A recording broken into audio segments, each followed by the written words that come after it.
बिस्मिल्लाहिर्रहमानिर्रहीम। अस्सलाम वालेकुम। मैं हूं आपका मेज़बान वसी शाह और आप देख रहे हैं ज़बरदस्त। नाज़रीन, आज ज़बरदस्त में एक बहुत ही ज़बरदस्त अदाकारा ने हमें ज्वाइन किया है। 40 बरस से ज़्यादा आपको इस शोबे में हो गए हैं और आज की जो हमारी मेहमान हैं ये उन लोगों में से हैं जो कि अदाकारी का इस शोबे का मान है, इस शोबे का वक़ार है। और ये उन लोगों में से हैं जो ड्रामे को, फ़न अदाकारी को एंटरटेनमेंट के साथ साथ सोशल चेंज के तौर पर भी इस्तेमाल करने पर यकीन रखते हैं।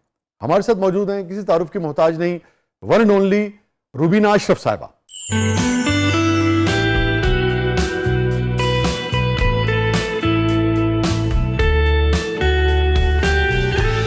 गौर करो तो हम दोनों एक से हैं। नहीं हमीदा बेगम, बहुत फर्क है। क्या फर्क? हम अहले ज़बान, तुम बद ज़बान। अच्छा बस करो।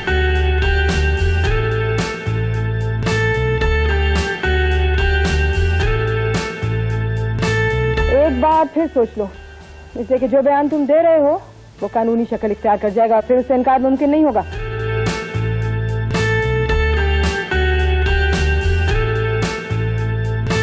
हो ही नहीं सकता। हमारे यहाँ 4 पुश्तों से सिर्फ बेटे ही पैदा होते आए हैं।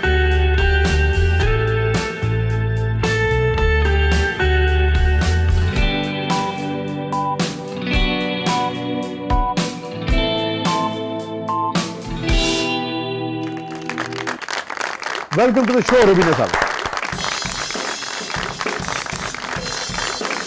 Thank you. Thank you for coming जी, thank you for coming. So please. good to be here. So good to seeing you, meeting you for the first time ever. Thank you so much. Same है।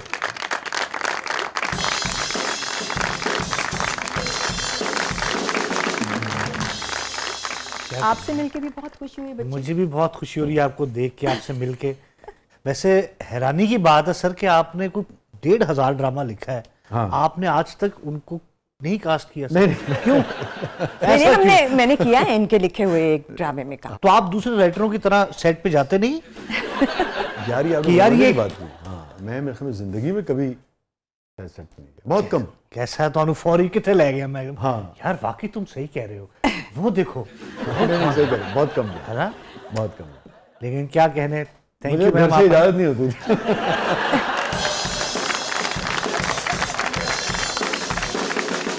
और एक छोटा सा फर्क भी है। कुछ लोग प्रोड्यूसर, ज्यादातर प्रोड्यूसर ही बनते ही इसीलिए हैं कि सेट पे जाना है। और कुछ लोग राइटर, डायरेक्टर, प्रोड्यूसर इसलिए बनते हैं क्योंकि उनको काम अपना दिखाना होता है, पहुंचाना होता है अपनी बात लोगों तक। बहुत बेसिक सा फर्क है, मगर है। जो एक होते हैं वो काम को आगे ले जाते हैं, दूसरे जो होते हैं जो पहले थे जिनको अब मैं दूसरा कह रही हूँ, वो काम को खत्म करा देते हैं। एंड हो जाता है काम। और हमने देखा अपनी इंडस्ट्री में, एक इंडस्ट्री में, फिल्म इंडस्ट्री में, प्रोड्यूसर्स ने काम खत्म करा दिया। हाँ, ये दूसरे कह रहे। दूसरे ये होता है कि आपको लिखना अगर है तो उसके लिए आपको बहुत ज्यादा पढ़ना पड़ता है ना। हाँ। तो अगर आप रोज सेट पे चले जाएंगे तो फिर कैसे? वो जिनके पास कुछ इन सब में से कुछ नहीं करने को होता, सिर्फ उनके पास टाइम होता है।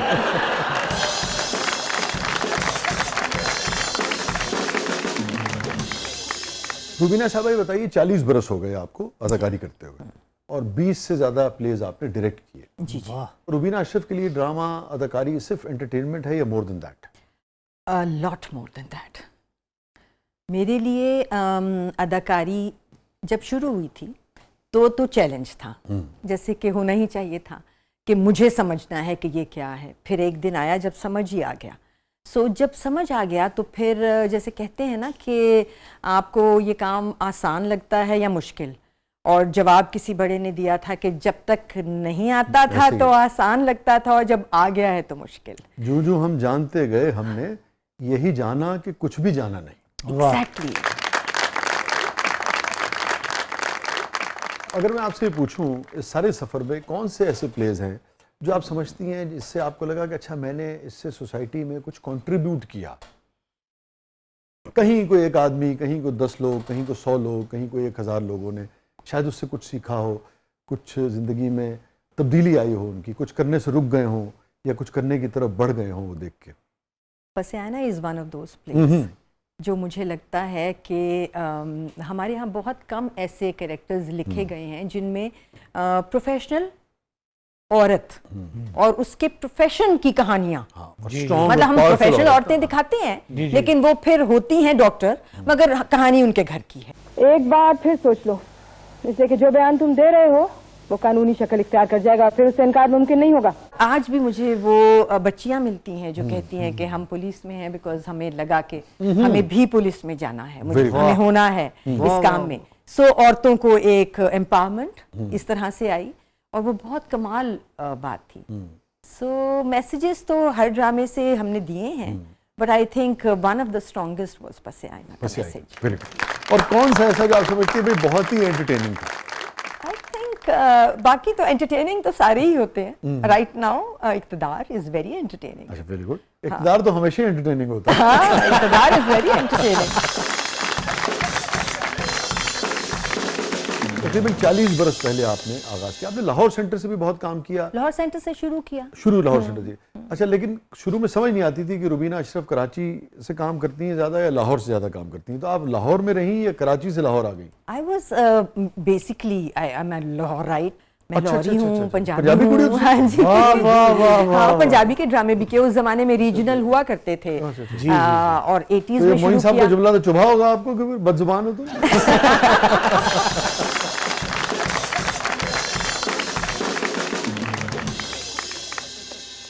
यूनिवर्सिटी का ज़माना था जब शुरू किया, तो यूनिवर्सिटी की एजुकेशन आप इधर पढ़ रही थी पंजाबी यूनिवर्सिटी में? जी, Punjabi university fine arts department. हमारी मादरी इल्मी एक है इसका मतलब। हाँ जी, फाइन आर्ट्स में थी? जी, फाइन आर्ट्स डिपार्टमेंट। अच्छा अच्छा अच्छा अच्छा। Graphic designer by profession, but never really pursued that, क्योंकि साथ साथ टीवी शुरू हो गया था और फिर टीवी ने ऐसा अपनी तरफ खींचा कि और 80s में आप आई हैं ना? हाँ जी। तो 80s में जब आप आई हैं तो इसका मतलब है कि रूही बानो, ताहिरा नकवी सब थे और ये सब अपनी छाप छोड़ चुकी थी ना?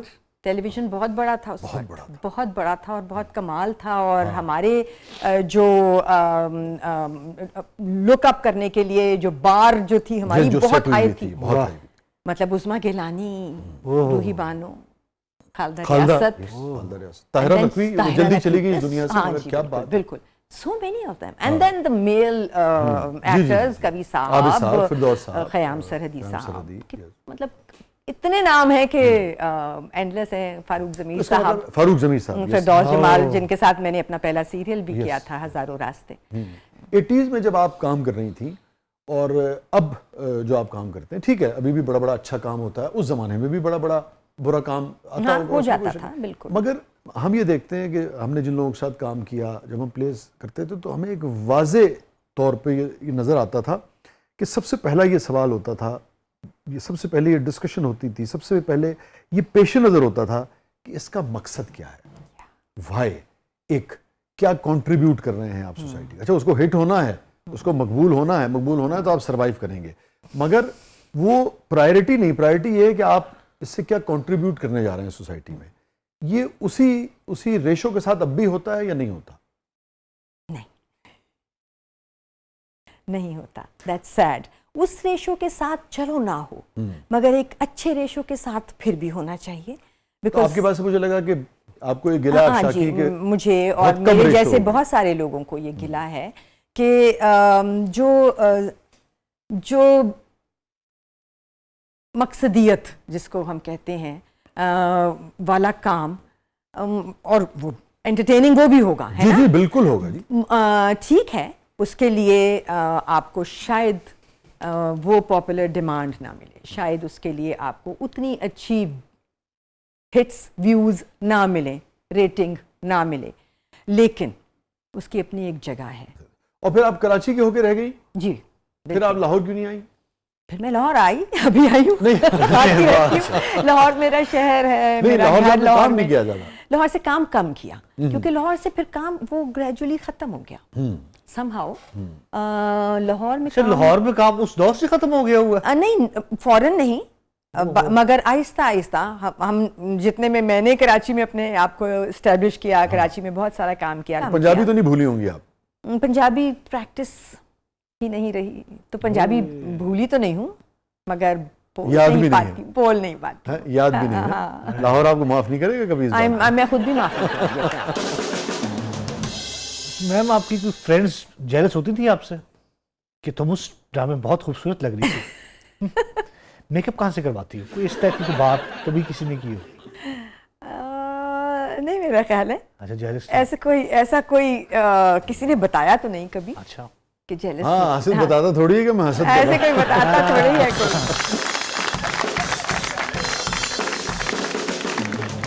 वैसे घर में तस्वीर लगा के कांटा लगाया होता था ग्रास। इन खालदा रियासत की है, वो आपकी नहीं है। वो तो मैं मान ही जाती हूँ। वाह वाह, वो तो मैं मान जाती अरे वाह। हूँ। ये तो मानने वाली बात है। शरारत तो जिंदगी में कभी नहीं की होगी आपने बचपन में? आपको देख के लगता नहीं है कि आप कभी शरारती रही हो? वैसे वाकई हाँ, नॉट नहीं। So much. नहीं। और गुस्सा भी कभी नहीं किया होगा? अब ये तो जो सुन रहे होंगे वो सब आपको कहेंगे ये बात क्या की है अच्छा? आपने। हाँ, अच्छा जी, तो गुस्सा मगर आपने बहुत मीठे अंदाज में किया होगा। नहीं, अल्लाह खैर। चीख पड़ती है? हाँ, मुझे गुस्सा आता है। नहीं, वो तो एक हर आदमी को आती होगा थोड़ा मुझे बहुत। बहुत ज्यादा आता है। और मैं समझती हूँ गुस्सा एक बहुत कमाल की चीज है। अगर आपके अंदर गुस्सा है, if you have anger, then उसको आपने सिर्फ इस्तेमाल करना है अपने हक में। आप कैसे इजहार करती हैं उसका? मैं उसका इजहार करती हूँ, जो भी मुझे गुस्सा सामने आ जाए तो आता उसका इजहार है करती हूँ। उसको बता के उसने क्या गलत किया है, और ऐसे बता के उसको फिर या तो वो नहीं या मैं नहीं। वाकई? हाँ हाँ। अच्छा, लेकिन आपको देख के लगता नहीं है, लगता है बहुत ही एक जिंदगी में शायद कभी आपने गुस्सा नहीं किया। आप मेरी फील्ड में जो मेरे साथ लोग काम करते हैं उनसे पूछे, दे हैव अ डिफरेंट अच्छा, ओपिनियन। मैंने तो मुझे सीरियसली कभी इत्तला भी नहीं मिली। ओके, क्योंकि कामरान ने बहुत काम किया मैंने आपके क्यों साथ, बताया आपको? और बहुत सारे लोगों ने काम किया। कामरान से दोबारा पूछिएगा आप। अच्छा, तो मतलब कामरान ने सब कुछ सह लिया अपने ऊपर। I am a terror in my field, and rightly so, because rightly so मैं इसलिए कह रही हूँ क्योंकि काम बहुत बड़ा है, बहुत सीरियस है, बहुत कमिटमेंट मांगता है, बहुत ऑनेस्टी मांगता है, और लोग ऐसे ही लेते हैं उसको जैसे कि लाइटली लेते हैं। और जैसे आपने कहा, मेरी तबीयत में लाइट लेना ज़्यादातर चीज़ों को नहीं है। मैं किसी काम को भी अपनी ज़िंदगी में, चाहे वो खाना सर्व करना हो, चाहे वो सफाई करनी हो, चूँकि OCD हूँ, मुझे एक सर्टेन तरीके से अपना काम करना है। Perfectionist हैं आप? आई एम, क्या हुआ? अनफॉर्चुनेटली, क्योंकि ये भी एक कर्स है। जिसके साथ होता है वो बहुत मुश्किल में होता है। हाँ, खास तौर पे अगर आपका इर्द गिर्द का एनवायरनमेंट किसी भी जगह, वर्क प्लेस पे, घर पे, अगर वो सपोर्टिव नहीं है, और है कभी कहीं है कहाँ है, मुझे वो जगह बताने में माइग्रेट ही कर तो जाऊंगी। कर्स ही है। कर्स है, वो कुड़ते रहे मेरा। बिल्कुल, आप कुड़ते रहें। कुड़ते रहे। सो और तो कुछ नहीं कर सकते, तो कुड़ते। बता तो सकते हैं ना उसको जिसने गलत किया है।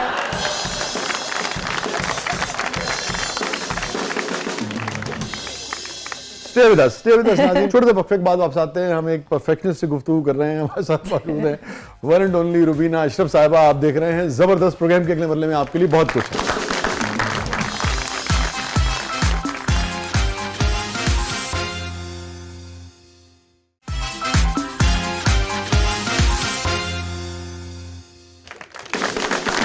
वेलकम बैक नाज़रीन। जबरदस्त में एक बार फिर खुशामदीद। और रुबीना साहब, हमारे सेगमेंट है, इसका नाम है मेरा कुछ सामान। मगर उससे पहले मुझे बताइए कि आपके मियाँ भी इसी शोबे में है ना? हमारे तो कह दोस्त सकते हैं, मेहमान मार्केटर हैं, मगर हाँ, वो तो मैंने देखा बड़े खुले आदमी है। वो तो अपना चश्मा यहाँ रख देते हैं, पर्स वहाँ रख देते हैं। मैंने काम किया उनके साथ में। आपने किया? हाँ। तो फिर मुश्किल होती है दोनों को? नहीं, हाँ। हम कॉम्प्लीमेंट करते हैं एक दूसरे को। अच्छा। बिकॉज वो है बिल्कुल ही एक हैप्पी गो लकी। हाँ। और मैं हूँ मुझे कहा लाउबाली कहेंगी। हाँ, उसका दूसरा, हाँ, उसका दूसरा मोहब्बत में उसको हैप्पी गो लकी कहा जाता है। नहीं, लेकिन कॉम्प्लीमेंट कैसे कर सकते हैं घर में? इतना तजाद, यानी कि कभी मैं उनके जैसी बनती हूँ, कभी वो मेरे जैसे बनते हैं। आप उनके जैसी नहीं बन सकती हैं। मुश्किल है, ही नहीं है। मुश्किल है।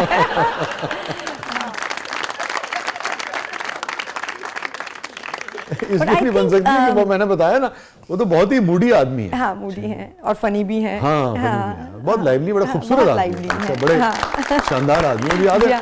जिस जमाने में मेरी, चूंकि उनसे ज्यादा दोस्ती है, ताल्लुक है, तो जिस जमाने में आप की अलालत की खबर जो है वो आई थी, बल्कि और भी काफी उस हवाले से खबरें आ गई, तो मैंने जब फ़ोन किया तो बहुत वो बेचारे अपसेट थे। परेशान थे, बहुत अपसेट थे। तो मैंने उनको उसी वक्त अपसेट देखा पहली बार ज़िंदगी में, बहुत अपसेट थे।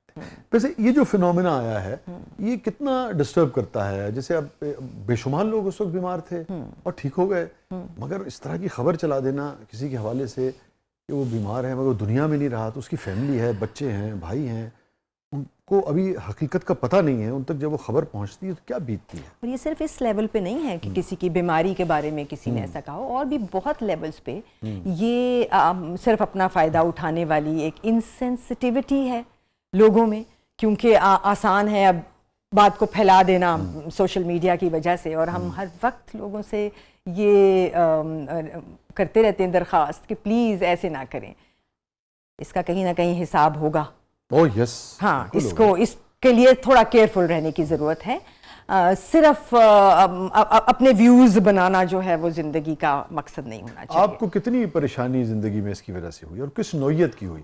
मैं इसलिए कह रहा हूँ आपसे कि आप अगर ये शेयर करेंगी तो शायद लोगों को एहसास हो सके कि कोई भी किसी भी हवाले से अगर कोई गलत बात चली जाती है तो उस पर बीतती क्या है, उसकी फैमिली पर क्या बीतती है, तो शायद लोग मोहतात हो सकें। मुझे तो उस वक्त कोई होश नहीं था ना जिस वक्त मेरे कोविड से मैं सफ़र कर रही थी और ये ख़बरें आनी शुरू हो गई, और मेरी फैमिली वेंट थ्रू हेल, क्योंकि वो मुझे देख रहे थे और लोग कॉलिंग कर रहे थे, कॉल सुन रहे थे। Yes, you are right. और हर कोई पता करना चाहता था कि अब क्या हुआ, अब क्या हुआ, एंड सो मेनी पीपल।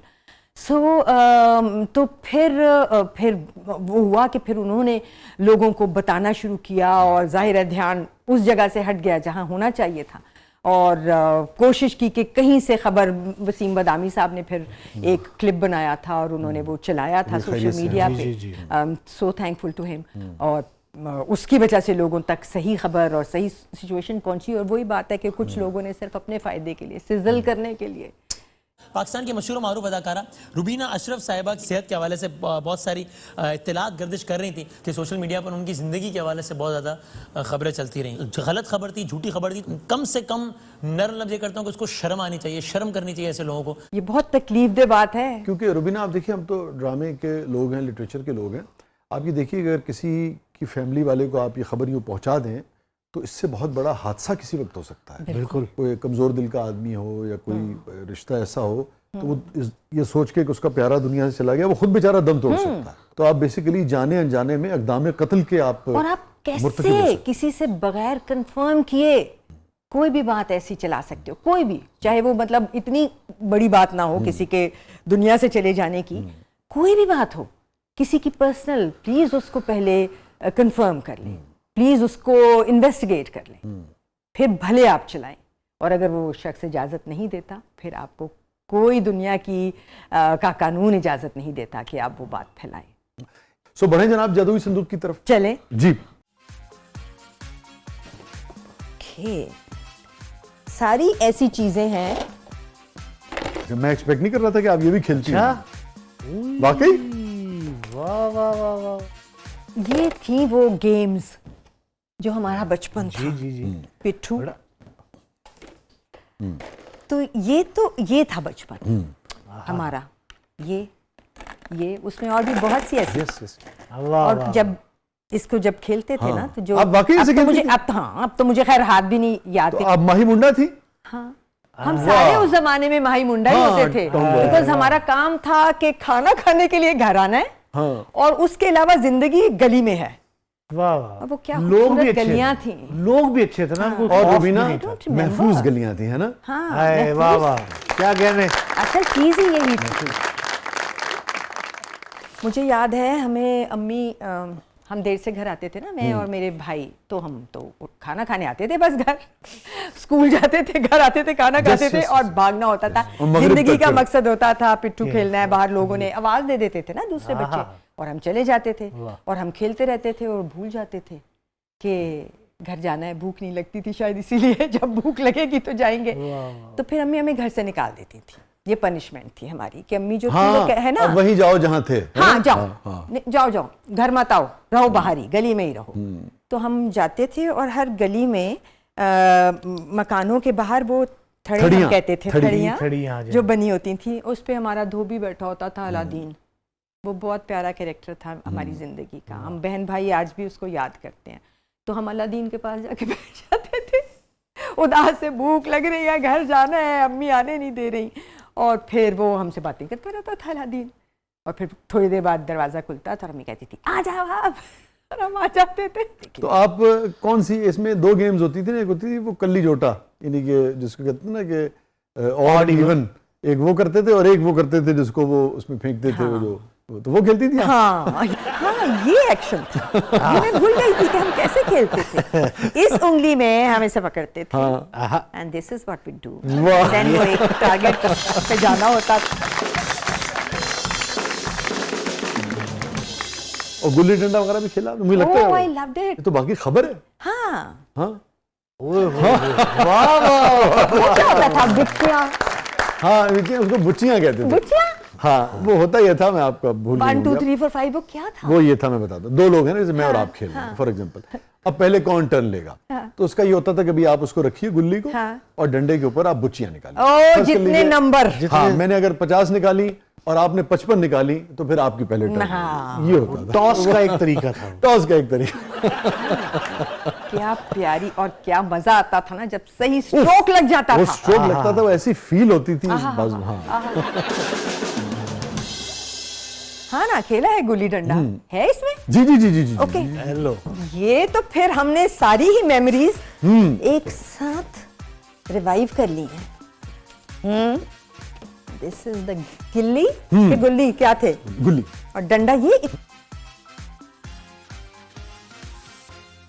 हाँ मिस किया, ये थोड़ा सा हमने, है ना, बेईमानी वाला डंडा है ना ये। और इसको हम जरा सा टिल्ट रखते थे ना, हाँ और ताकि यहाँ जब हम मारे तो ये जी उछले। जी जी। बाद में इसके नीचे थोड़ा सा पत्थर रख लेते थे एक, ताकि वो ऊंचा हो जाए। हाँ पत्थर रखते थे, डेफिनेटली कमाल गेम्स थी। और आपको कितना एंटरटेन करती थी, हमें कितना मजा आता था।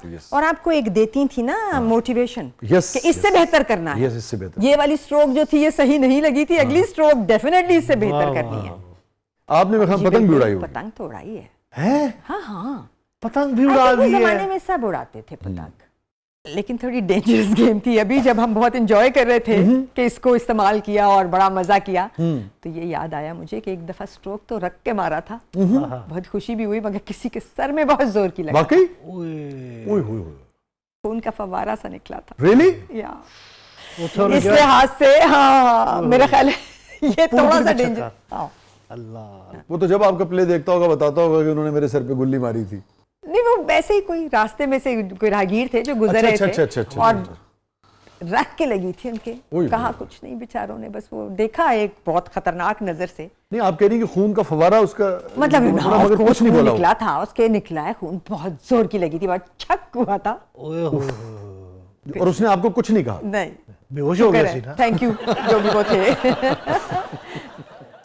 ऐसे लोग नहीं लड़ते नहीं थे उस जमाने में इतने आराम से, उनको समझ आ जाती थी कि बच्चे हैं खेल रहे थे। अच्छा वैसे नहीं, आपको अच्छे लोग मिले। हमने तो जिसको बॉल मारी उसने जो उसके बाद बैट लेके पीछे भागे बस लोग।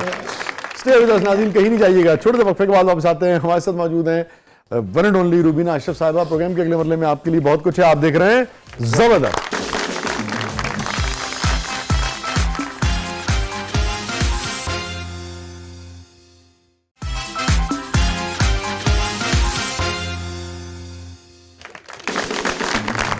वेलकम बैक नाज़रीन। ज़बरदस्त में एक बार फिर खुशामदीद। हमारे साथ मौजूद है रूबीना अशरफ साहिबा, और मोहतरमा हमारा सेगमेंट है, इसका नाम है ज़बरदस्त पब्लिक। तो बढ़ते हैं ज़रा पब्लिक की तरफ और देखते हैं कि वो आपसे क्या जानना चाह रही है। जी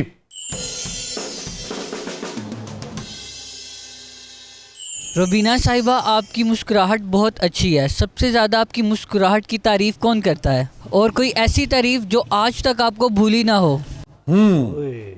सबसे ज्यादा कौन तारीफ करता है? आप लोग। नहीं, इस अंदाज से लोग क्रिटिसाइज कर जाते हैं, कई दफा का याद ही रह जाता है। मसलन आप बगैर मेकअप के चले जाएं कहीं, हमारे साथ थोड़ा मसला है ना खवातीन के साथ, हमने खुद ही क्रिएट किया हुआ है, क्योंकि हम अपनी शक्लों को बेहतर कर लेते हैं मेकअप से। आप लोग मैं इसमें कोई तबसरा नहीं कर रहा। नहीं, आप तबसरा ना करें, मैं करती हूँ तबसरा। आप लोग बड़े खुशकिस्मत हैं, आप लोगों को कुछ नहीं करना पड़ता, मुंह धोते हैं, बाल बनाते हैं और चले जाते हैं और लोग कहते हैं बड़े अच्छे लग रहे हैं। और हम अगर चले जाएं ऐसे कहीं, मुंह धोए बाल बनाएं और चले जाएं, तो लोग कहते हैं आपकी तबीयत ठीक है।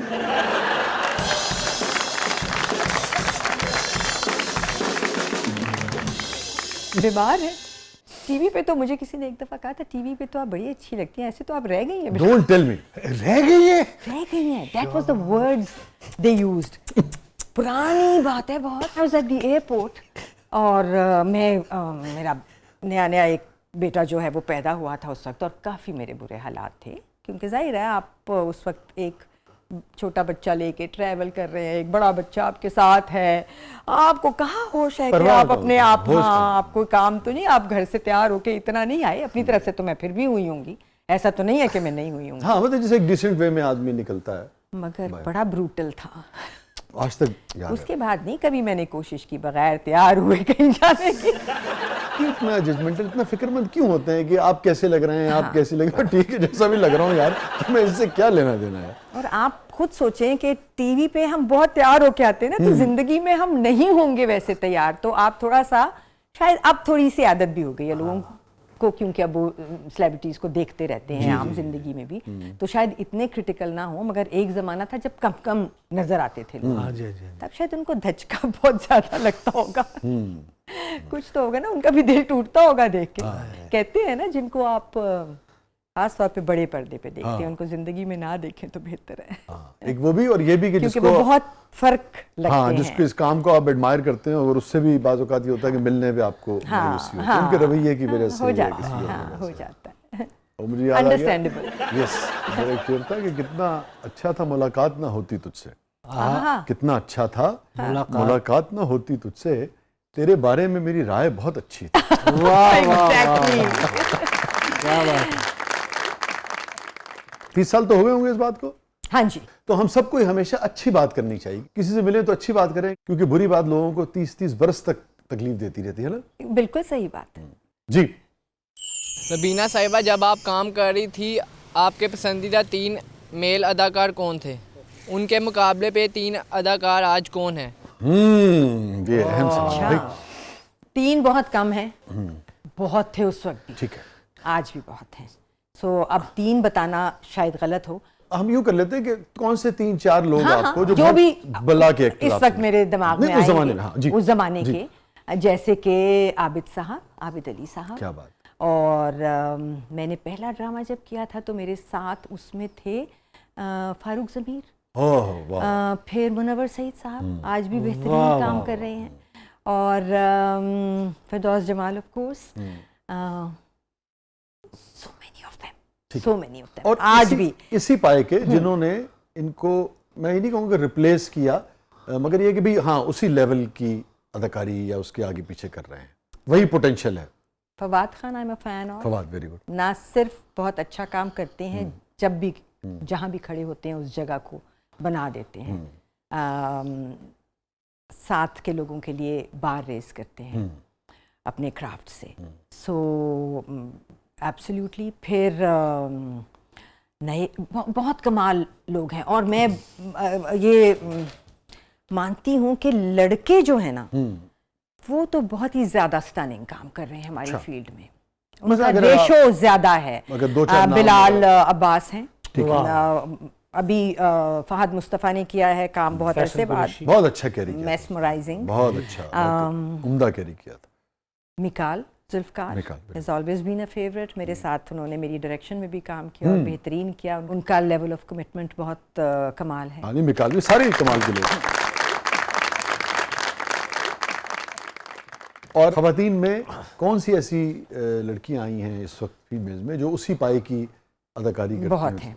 लड़कों की रेशो ज़रा ज़्यादा है मेरे हिसाब से, लड़कियां भी बहुत हैं। सवा कमर से लेके माहिरा खान, सज्जल अली, हानिया, there's so many। और आप ये सोचिए कि ये सब किसी एकेडमी से होकर नहीं आए, इन्होंने कहीं से, इनको कोई सीखने की जगह हमने नहीं दी, इन्होंने सब ने अपना क्राफ्ट, दुनिया का काम, और जैसे हमने भी अपनी फ्रेटर्निटी का काम देख के सीखा है। और रुबीना अशरफ क्या समझती है कि किसका पोटेंशियल बहुत है मगर वो पूरी तरह से उसको इस्तेमाल नहीं कर रहा, ये कर रही। अच्छा, उसमें भी एक एलिमेंट होता है कि आपको सिखाने वाले किन के साथ आप काम कर रहे हैं, मिले या नहीं मिले। बदकिस्मती से आज के बच्चों को कम मिलते हैं। हमें बहुत कमाल पाए के डायरेक्टर्स, सिखाने वाले उस्ताद, को एक्टर्स मिले थे।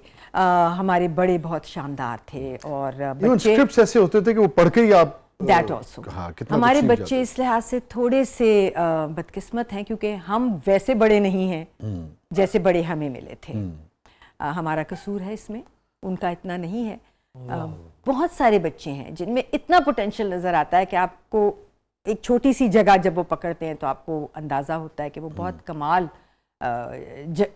लोग हैं।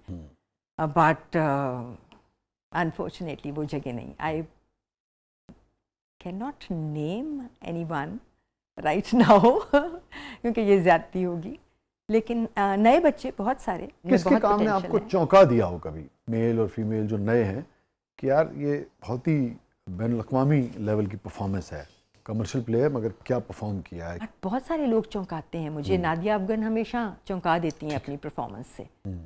Mahwish is one of those people. ठीक है, और लड़कों में Shuja is one of them. अभी तनमन नीलो नील में परफॉर्मिंग पार एक्सीलेंस। एक्चुअली उसमें जितने बच्चे हैं सब बहुत अच्छा परफॉर्म कर रहे हैं। गुड। जो एक नेगेटिव कर रहे हैं वो भी बहुत अच्छा कर रहा है बच्चा।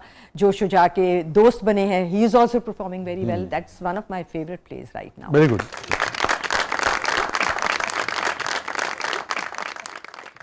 जी रुबीना साहब। रुबीना साहबा, आप आज भी इतनी जवान और हसीन हैं और इतनी फिट हैं। इस फिटनेस का क्या राज है? कुछ टिप्स आप हमें भी दें। वो आपका वो गिला तो दूर हो गया, वो जो 30 साल पहले वाला था। इन्होंने तो दिल खुश कर दिया, निहाल कर दिया होगा। हाँ, कहने को टिप्स दीजिए हमें। फिटनेस का राज कुछ भी नहीं है, काम। आई थिंक काम करते रहना चाहिए जिंदगी में, रुकना नहीं चाहिए, स्टैग्नेंट नहीं होना चाहिए। बाकी जेनेटिक्स है। उसका सेहत पे भी मस्बत असर पड़ता है ना। नहीं तो इसका मतलब है कि आपके खानदान में सारी स्मार्ट है, ज्यादातर। ये बात है दोनों तरह से। यहाँ से भी है। हाँ, दोनों तरह से। एक्चुअली पहली स्मार्टनेस यहीं से आती है, तो फिर आप बाकी स्मार्टनेस का ख्याल रखना शुरू कर देते हैं। दुरुस्त कह रहे हैं जी। रुबीना जी, आप अच्छी अदाकारा भी थी, शौक भी और हसीन भी। आप मरीना खान और शहनाज शेख की तरह हसीना मोइन के ड्रामों में ज़्यादा नज़र नहीं आई। क्या आप दोनों का कोई इख्तलाफ था? बहुत सोचा है इन्होंने, सोच के जबरदस्त सवाल। हाँ, सोच के निकाला है सवाल। एक्चुअली हसीना मोइन के ड्रामों में किसी ने भी एक से ज्यादा ड्रामा नहीं किया सवाए maybe Marina and Shahnaz, क्योंकि उस जमाने में ड्रामे होते ही कम होते थे, साल में एक दो तीन सहमाई के बाद फिर बारी आती थी। सो एक तो मैंने भी किया है भाई। कोई ऐसा प्ले जो आपको छोड़ने पे अफसोस रहा हो कि ये ऑफर हुआ और आपने छोड़ दिया और बाद में बहुत बड़ा हिट हुआ?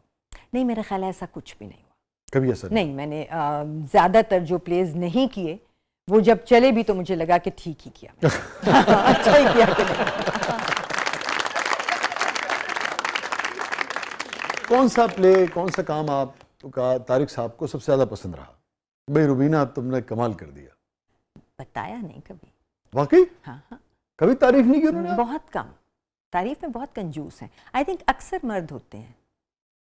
मार्केटिंग के आदमी चीज बेचनी होती है उसकी तो बड़ी तारीफ करते हैं। हाँ ना, तो बस वहां पूरा हो जाता है ना काम।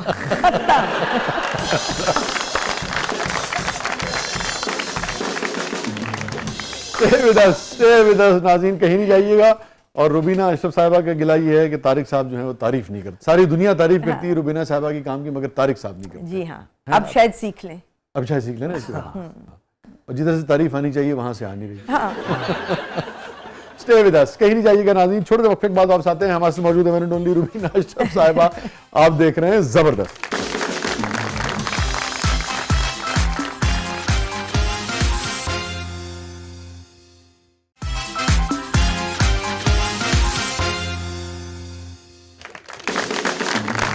वेलकम बैक नाज़रीन। ज़बरदस्त में एक बार फिर खुशामदीद। हमारे से मौजूद है रुबीना अशरफ साहिबा। रुबीना साहिबा, हमारा सेगमेंट है इसका नाम है कैथारसिस।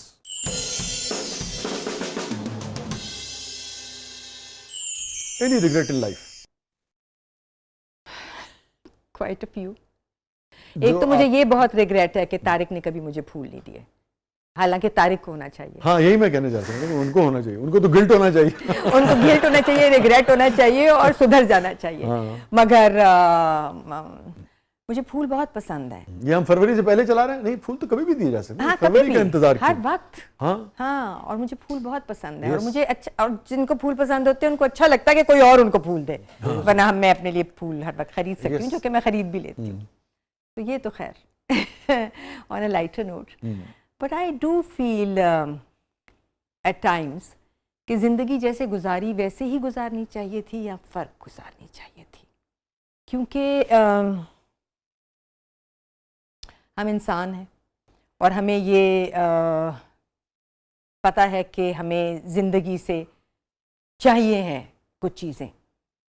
हमें अगला स्टेप चाहिए है, पढ़ाई चाहिए, फिर उसके बाद अपना घर चाहिए, फिर उसके बाद औलाद चाहिए, फिर उनको बड़ा करना है, फिर मटीरियल्स चाहिए हैं।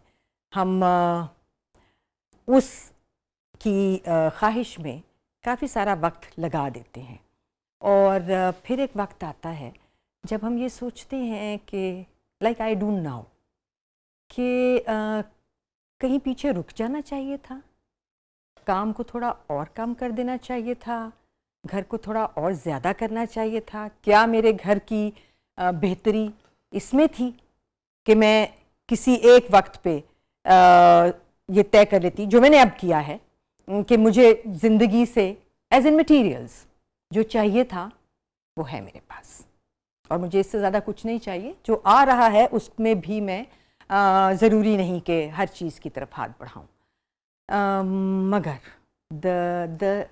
I will not say regret, but the thought that keeps coming back to me is शायद ये मुझे कुछ अरसा पहले सोच लेना चाहिए था। मैं अगर आपकी बात समझ पा रहा हूँ, आप ये कहना चाह रही हैं कि कुछ थोड़ा सा काम को कम करके थोड़ा सा और वक्त आप ये चाहती थी कि आप अपनी फैमिली को देती, ये अब आपको लगता है? मैंने बहुत बैलेंस, ठीक है, उसके बावजूद अब आपको हाँ, हालांकि मैंने बहुत बैलेंस रिटेन करने की कोशिश की है ज़िंदगी में, क्योंकि मैंने हर ज़िंदगी के मरहले पर घर को पहले रखा है, काम को बाद में रखा है। घर, दोस्त, फिर काम। फिर मुझे एक वक्त पे लगा नहीं, घर और काम, दोस्त भी शायद उतने ज़रूरी नहीं हैं, शायद सिबलिंग्स ज़्यादा इम्पोर्टेंट हैं। So I started investing more in my siblings, और जो इमीडिएट फैमिली होती है, जो इमीडिएट फैमिली है। But I don't know, that's regret that I think I have now. और इसका कभी इजहार आपने अपने बहुत ही जो इमीडिएट फैमिली उससे कभी किया या नहीं किया कभी? नो, नॉट रियली, कभी नहीं, नॉट रियली। हाँ, मैं नहीं, बहुत ये वो वाली बात है जो आप सिर्फ अपने से करते हैं, maybe to a friend, but not your family, because आपको लगता है ये कहेंगे हाँ तुमने गलत किया, हमें ज़्यादा वक्त चाहिए था। चलिए, आज उन्हें इल्म तो हो जाएगा, है ना? आज बताएंगे सब मुझे। हाँ हाँ, ये बात तो है, ये तो हम भी सोचते थे, तुमने गलत किया है। और हो सकता है कि ये भी कहें कि नहीं, ऐसा नहीं है, आपने भरपूर वक्त दिया। हाँ, ये मैं सुनना चाहूँगी। गुड। कोई गिल्ट कभी किसी बात पे रहता है, कॉन्शियस, जिस पे कचोके लगाता रहता हो, रुबीना अशरफ ये जिंदगी में गलत हो गया, मुझसे नहीं होना चाहिए था? हाँ, मैं गुस्सा कम करना चाहती हूँ जिंदगी में। चाहती हूँ, चाहती थी, चाहती हूँ, ठीक। हाँ, क्योंकि देखो, actually I believe that anger is a very constructive force. आपके अंदर प्रोवाइडेड कि आप उसे कैसे और क्या अपने लिए इस्तेमाल कर रहे हैं या दूसरे को सुनाने के लिए? Exactly, as long as you use it for yourself. Yes. मेरे गुस्से को अगर मैं अपने हक में इस्तेमाल करूंगी तो वो बहुत प्रोडक्टिव चीज है। उसको तवानाई बना के अपने काम पे लगा देंगे तो और अगर मैं सिर्फ उसको निकालूंगी, सिर्फ शाउट करेंगे, हाँ, किसी भी सिचुएशन पे तो रिएक्ट करेंगे, जो, हाँ, एग्जैक्टली, और और मैं बिल्कुल जायज निकालूंगी, क्योंकि जो इंसान है जिस पे मैं उस वक्त गुस्सा कर रही हूँ वो एक्चुअली गलत था, मगर गुस्से में उससे उसको वो बात बताने से सिर्फ वो उसको मेरा गुस्सा नज़र आएगा, उस बात का मीनिंग शायद उस तक नहीं पहुंचेगा और वो अपनी इस्लाह भी नहीं कर मकसद सकेगा। ही फौत हो जाएगा। That is what I realise now. So articulate होना और तरीके से दूसरे को समझाना ज़्यादा बेहतर है बजाय गुस्सा करने के। Rubina Ashraf, that is what I tell myself all the time. Rubina Ashraf साहिबा की ज़िंदगी का सबसे गमगीन लम्हा। मैं कोविड से वापस आई थी और जब तक मैं वहाँ थी और ऑन द हॉस्पिटल बेड, तो मैं एक स्ट्रगल में थी because I was trying to survive, और मैं अपनी सारी एनर्जी जो है वो इसी काम में लगा रही थी। I was angry even then, मैं वहाँ भी लोगों को डांट रही थी because that's my survival skill probably. मैंने अपनी बेटी को बहुत बुरी तरह डांटा एक दिन। She is the one who is almost solely responsible for अल्लाह के बाद bringing me back to life। और मैंने उसको बहुत बुरी तरह डांटा कि तुम, I don't know मेरे दिमाग में क्या चल रहा था। और फिर जो बीमार होता है ना, या इनवेलिड होता है, या बूढ़ा होता है, बेबस होता है, लाचार होता है, वो सेल्फिश होता है क्योंकि उसको अपनी वेलबींग लगता है, किसी और को मेरी फिक्र नहीं है। बड़ी अहम बात somehow लगता है ये सब बड़ों को किसी ना किसी जिंदगी के हिस्से में। इफ आई लुक बैक तो लगता है कि हमारा वैसे ख्याल नहीं रखा जा रहा जैसे हम चाहते हैं। वो मेरा वही वक्त फिर था। जो कुछ हमने किया है सारी जिंदगी, हाँ दैट ऑल्सो, बट उस वक्त मेरा हॉस्पिटल में वो repay नहीं हो रहा वक्त ना उस था तरह कि मुझे लग रहा था कि इनको पता ही नहीं चल रहा मेरे पे क्या गुजर रही है। So that is one moment that मुझे बहुत उदास करता है। मैं जब भी उसके बारे में सोचती हूँ, उनकी स्ट्रगल तो मुझे नज़र भी नहीं आ रही थी ना, मुझे तो सिर्फ मेरी स्ट्रगल नज़र आ रही थी। And then I went home after I got well, तो मैंने उनको देखा, तब मुझे रियलाइज़ हुआ क्योंकि मैं बेहतर हो चुकी थी, और मैंने देखा कि अभी भी मैं उठ नहीं पा रही हूँ, मुझसे कोई काम नहीं हो रहा, और ये लोग पागलों की तरह, तारिक, मिना, माई होल फैमिली, जो उस वक़्त वहाँ थे, मेरा भाई, वो लगे हुए हैं to bring me back to life. That made me cry कि मैंने तुम लोगों को कितनी मुश्किल में डाला है, एंड आई विश मैं अगली दफ़ा तुम लोगों को इस मुश्किल में डाले बगैर जाऊं। नहीं, अल्लाह ताला आपको आई मीन यू नो, वो जो बड़ों की दुआ है कि अल्लाह चलते फिरते निकल रहे, हाँ, वो फिर आपको याद आती है। So those moments still make me very very sad. और कितने दिन आप रही थी? A month and 10 days। तो बहुत लंबा मेरा हॉस्पिटल था। और सांस में बड़ी दुश्वारी होती है। सांस ही तो नहीं आ रही थी। There was no सांस आ ही नहीं रही थी। वो मशीनें लगी थी, सब कुछ था। वो कहते थे वेंटिलेटर पे डालना है, मेरी फैमिली कहती थी नहीं, बिकॉज उनको ये था कि ये वापस नहीं आते लोग जो वेंट पे जाते हैं। और हो रहा था लोगों के साथ, इर्द गिर्द सब दिखाई सुनाई दे रहा था। And they would ask me to you know go on my side, lie on my stomach, ताकि मेरे लंग्स जो हैं वो क्लियर हों और मुझे सांस आए। और मुझे ऐसे लगता था कि अगर मैं साइड पे जाऊंगी, अव्वल तो होता ही नहीं था मुझसे, और अगर कोई भी मुझे करता था तो सांस बिल्कुल बंद हो जाती थी। सो सांस ही तो आपको पता चलता है ऑक्सीजन कितनी ज़रूरी चीज़ है, जिसके बारे में हम कुछ नहीं सोच रहे। दुनिया ओजोन लेयर की बात कर रही है और हमें पता ही नहीं है कि ये कितनी वाइटल चीज़ है। क्लाइमेट चेंज हमारे नज़दीक कुछ चीज़ इशू ही नहीं है। हाँ, एग्जैक्टली। जब आपने अपनी बेटी से, साहबजादी से ये कहा कि आपके बकौल के आपको ये रियलाइजेशन हुई कि थोड़ा सा मैंने सख्ती कर दी और कर दिया, उनका क्या रवैया था, क्या रिएक्शन था? मैंने उसको कहा कि तुम अब कल से नहीं आओगी हॉस्पिटल, बिल्कुल। मुझे तुम्हारी I was really rude to her, तुम्हारी शक्ल ना मुझे यहाँ नजर आए। तुम घर संभालो, तुम देखो कि you know they sending me food, जो मुझे चाहिए है उसका ध्यान रखो। मुझे क्या पता कि वो बच्ची डॉक्टरों के पास भाग रही है, वो दवाइयों का इंतज़ाम कैसे करें, कि चीज़ें शॉर्ट हो चुकी थी ना। तारिक में ना वो किस तरह से उस वक़्त रात के 3 बजे जाके, जहाँ से पता चलता था कि अवेलेबल है रेमडेसिविर, वो लेके आ रहे हैं। तो अगले दिन सुबह आई रियलाइज्ड उसी वक्त के मुझसे गलत हो गया। And I asked the nurse कि मेरी बेटी आई है? उसने कहा जी आई हुई है। आई सेड कहाँ है? उसने कहा बाहर बैठी हैं। अंदर तो वैसे भी नहीं आ जी, सकते आने थे, नहीं वहीं से बात करते थे विंडो से। तो शी आई सेड Quarantine उनको होता था। बुलाओ मेरे पास।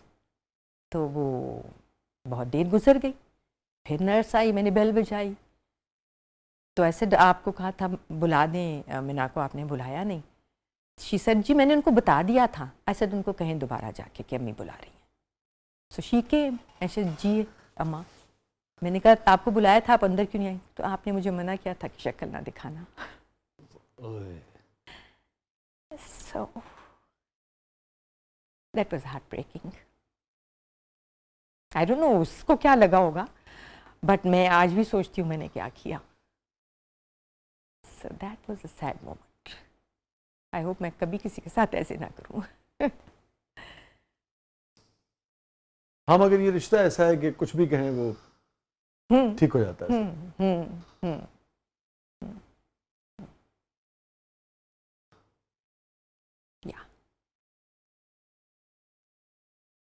अच्छी बात यह है कि आप मुकम्मल सेहतियाब हो गई और जी हाँ, दोबारा गुस्सा करने के लिए बात रेडी है।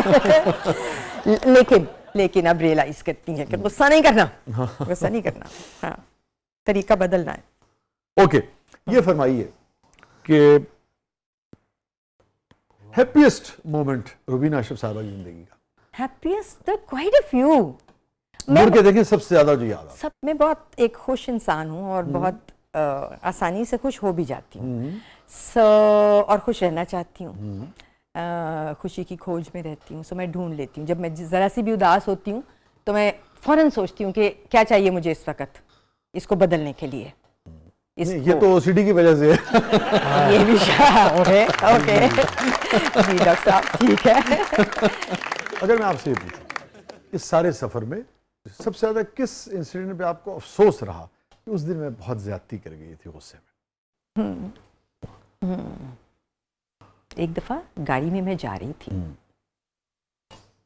और ड्राइवर ने थोड़ी सी अनरीजनेबल बात की। मैं उसको समझाने की कोशिश कर रही थी कि तुम गलत जगह खड़े थे, इसलिए मैं 2 दफ़ा आके देख के जा चुकी हूँ गाड़ी। और उसने बताने की कोशिश की कि नहीं आप गलत करिए, मैं बिल्कुल सही जगह था, यहीं था, जबकि वो नहीं था, वो बीच में कहीं हिल गया था वहाँ से। एंड बिकॉज मैं हूँ और ये पुरानी बात है और वो था, वो भी मेरा ही भाई था कोई, वो भी बहस करता रहा, मैं भी बहस करती रही। एंड एक सिग्नल आया और and I was picked up to get dropped somewhere. काम पे जा रही थी प्रॉबेबली।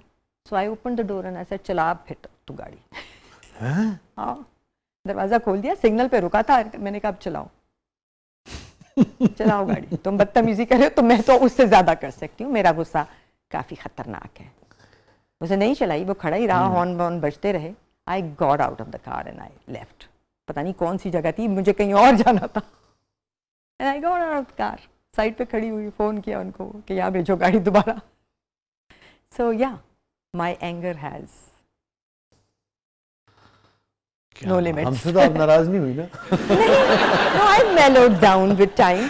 I think मैं वही बात है ना, जो लोग अपने आप को बहुत ज़्यादा डालते हैं मुश्किल में और बहुत हाई अचीव करने की कोशिश करते हैं, ठीक हो, करीने से हो, जिंदगी में बहुत ही ज़्यादा इंटेंस होते हैं, जिंदगी अपने आप से बहुत ज़्यादा एक्सपेक्ट करते हैं।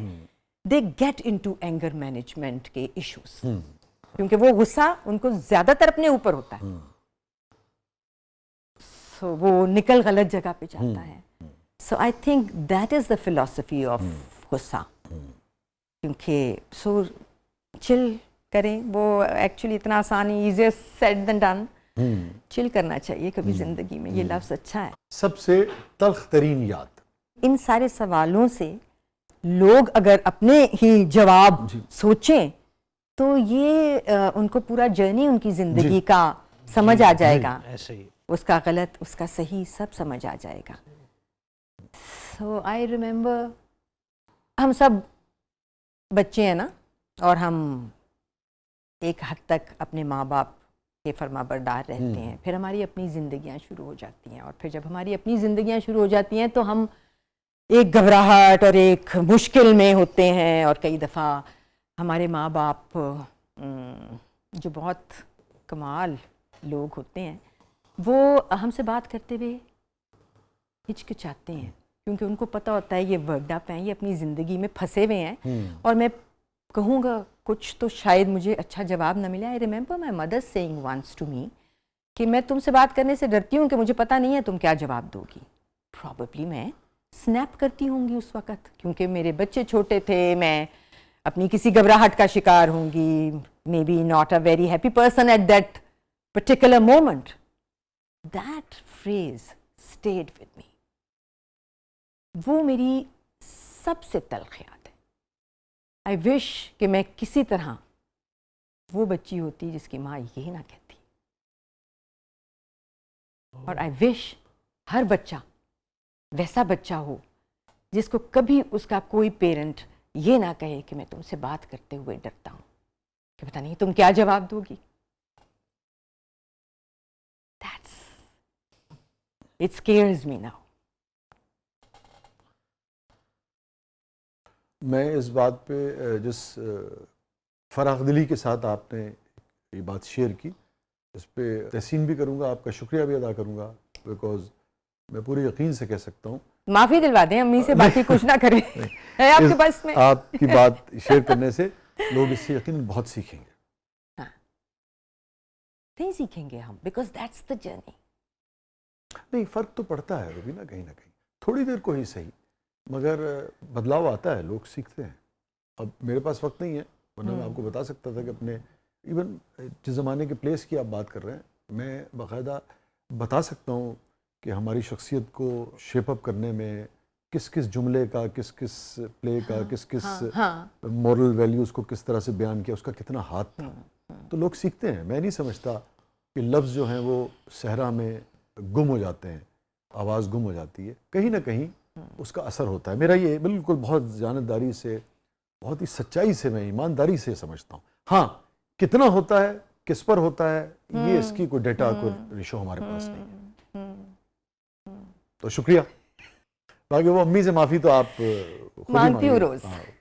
हाँ, अल्लाह मियाँ से भी कहती। वो अब इस दुनिया में नहीं रही। नहीं। Oh, what a great woman she was. मैं उनके जैसी इतनी सी भी बन जाऊं अकल, समझ और सब्र में। जिस जो रियलाइजेशन बाद में आपको हुई, या जिस जुमले का आप कह रही हैं कि बिल्कुल एक चिपक के रह गया, जिसे कहते हैं ना जहन से, वो कभी आपने अपनी वालदा से शेयर किया जिंदगी में कि मुझे इस बात का रंज है? नोप। यही तो, ये नहीं हमें सिखाया ना, हमने सीखा भी नहीं। सॉरी कहना, थैंक यू कहना, बहुत ज़्यादा तारीफ करना अच्छे की, बुरे को रोक लेना। जैसे हम बात कर रहे थे ना कि कोई किसी की बुरी बात लग रही है, आपको कोई बुरा लग रहा है तो फ़ौरन मत कहो, हो सकता है कि कोई और वजह हो, कोई उसको थोड़ा मार्जिन दो। हमने वो सीख लिया है, हम फ़ौरन बता देते हैं जो बुरा हो, जो गलत हो। तारीफ़ में हम बहुत कंजूस हैं, माफ़ी में तो हम बहुत ही थोड़ दिले हैं। तो उनसे कह नहीं सकी आप? नहीं कह सकी। पता नहीं होता ना आपको कि कितना वक्त है, आपको लगता है बहुत टाइम है आपके पास, फिर अचानक पता चलता है वक्त निकल गया आपके हाथ से। Thank you so much Rubina साहबा, आप तशरीफ़ लाई, बहुत बहुत शुक्रिया, बहुत अच्छा लगा, बड़ी इज़्ज़त अफ़ज़ाई हमारी।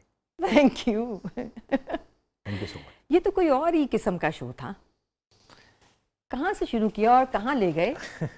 मतलब पहले बताते तो पता नहीं, मैं शायद नहीं आती। सीरियसली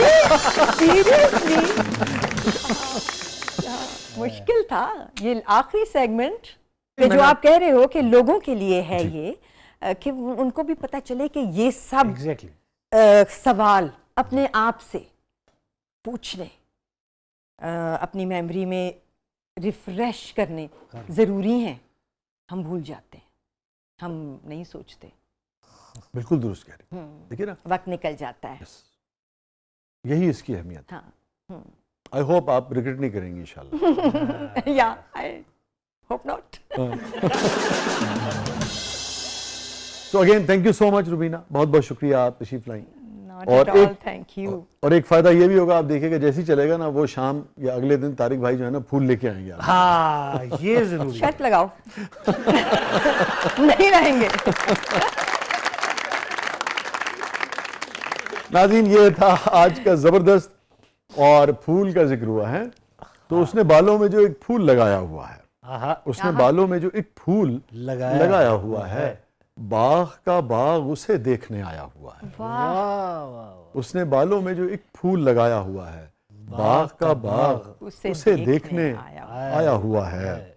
और तू न मानेगी मगर मेरी मोहब्बत के तुफैल, तू न मानेगी मगर मेरी मोहब्बत के तुफैल, तेरे चेहरे पे अजब नूर सा आया हुआ है। और घोंसला गिरने पे चिड़ियां जो किया करती हैं, घोंसला गिरने पे चिड़ियां जो किया करती हैं, तेरी यादों ने वही शोर मचाया हुआ। Thank you so much. क्या बात है, शुक्रिया। आखिरी वाला तो कमाल।